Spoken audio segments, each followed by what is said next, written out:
Hello students, and welcome back to our next lesson in our AS level psychology course. Today we'll be looking at the influence of age on eyewitness testimony. So, recalling memories. In this lesson we're pretty much going to be looking at how the children and the elderly are going to differ when trying to recall memories compared to adults and each other, because age will impact how well we can remember things. So children and the elderly are going to have the most trouble, and adults don't have as much trouble and they can construct more accurate memories. So this is all about how the children and the elderly suffer from different factors. Firstly, we're going to be looking at their actual memory process, and it's shown that children remember less complex memories and tend to forget the more complex ones. However, compared to adults, they get just the right level of accuracy as they do, so they can recall them just as accurately. However, they tend to fade the more complex ones.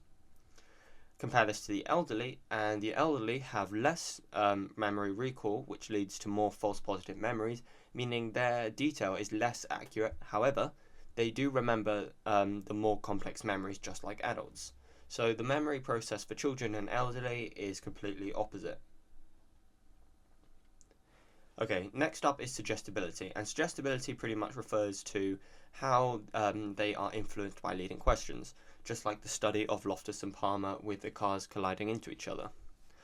Now, the children's memories are more likely to be influenced. They are weaker and fade faster, so if you put a child in the Loftus and Palmer experiment, they are more likely to say that the car changes velocity if you ask them with the cars touched, bumped, or then even collided or crashed.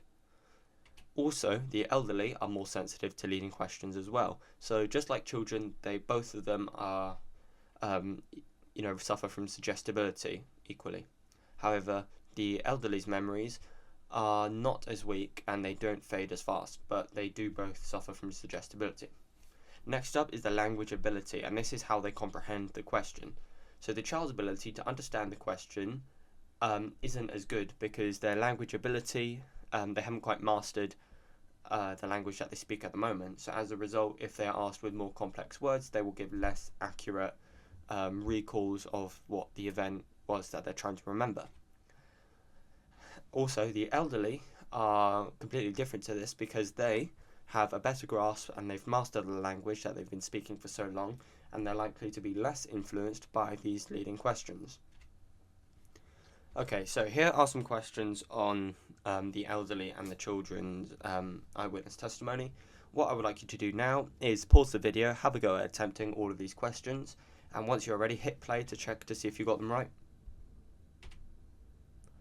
Okay, so here are the answers. If you did get both of them right, congratulations. I would advise you to move on to the next video.